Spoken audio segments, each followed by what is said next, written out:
close your eyes for a second and picture a Viking. Go on. I already know exactly what you're seeing. A huge, bearded warrior, an axe in his hand, and on his head, a helmet with two big curved horns sticking straight out of it. That image is burned into all of us. It's on the sports jerseys, the cartoons, the Halloween costumes, the butter tubs at the store.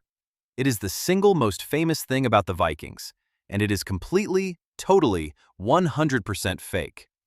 No Viking who ever lived wore a horned helmet into battle. Not one. Not ever. So here's the real mystery this whole video is about. If the horns aren't real, where on earth did they come from? Because this isn't some small footnote of a mistake. This is the most recognizable symbol of an entire people, plastered across the whole planet. And it turns out, somebody just made it up. The real story of who invented the horned Viking, and why, is one of the strangest cases of history getting quietly hijacked you will ever hear. It runs deep. Let's get into it. Start with the hard proof, because it's damning. Archaeologists have been digging up Viking graves, battlefields, and settlements for well over 100 years now. And in all of that time, across all of Scandinavia, do you know how many horned Viking helmets they've actually found? 0. Not a single one. In fact, only one complete Viking helmet has ever been discovered at all. It was pulled out of a burial mound in Norway back in 1943. And it's just a plain, rounded iron cap with a guard to protect the eyes and nose. No horns, no wings, no decoration of any kind. The one real Viking helmet we have looks absolutely nothing like the legend. And honestly, if you stop and think about it for more than 5 seconds, of course they didn't wear horns. Picture actually trying to fight in one. The entire point of a helmet is to be smooth and rounded, so an incoming sword or axe just slides straight off the top of it. Now bolt 2 big horns onto that.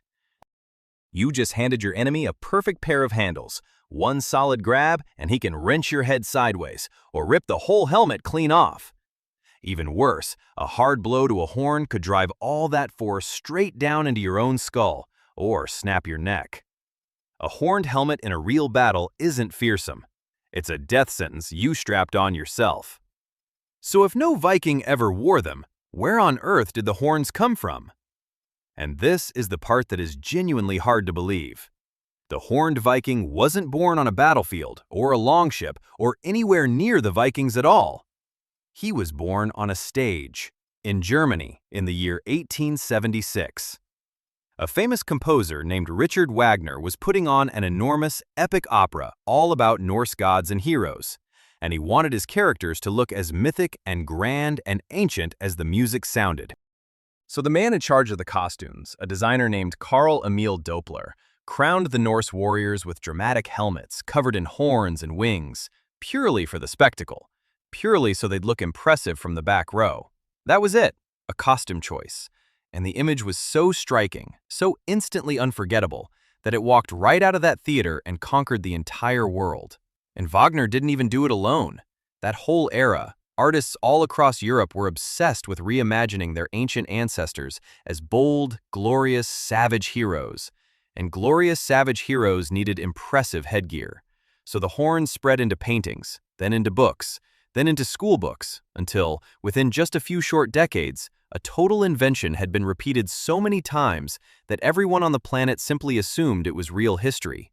Now here's the twist that gave the lie just enough fuel to survive. Horned helmets did actually exist, just not for Vikings, and not for war.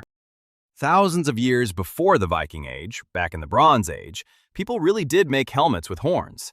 Archaeologists even pulled a gorgeous pair of them out of a bog in Denmark, but those were made around 900 years before Christ, nearly 2,000 years before the very first Viking was even born, and they were almost certainly built for religious ceremonies, not for fighting. So when people later dug up these ancient horned helmets in Scandinavia, they leapt to the obvious, and completely wrong conclusion: Vikings.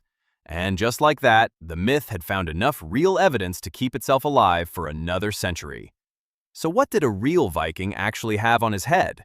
For most of them, probably nothing more than a simple leather cap. Or, if he was wealthy enough, that plain, rounded iron helmet with a single bar down the front to guard the nose. A great many couldn't afford any metal helmet at all. No horns, no wings. Far less cinematic, and far, far more real. And here's the one last piece I saved for the very end because it's so much bigger than a single helmet.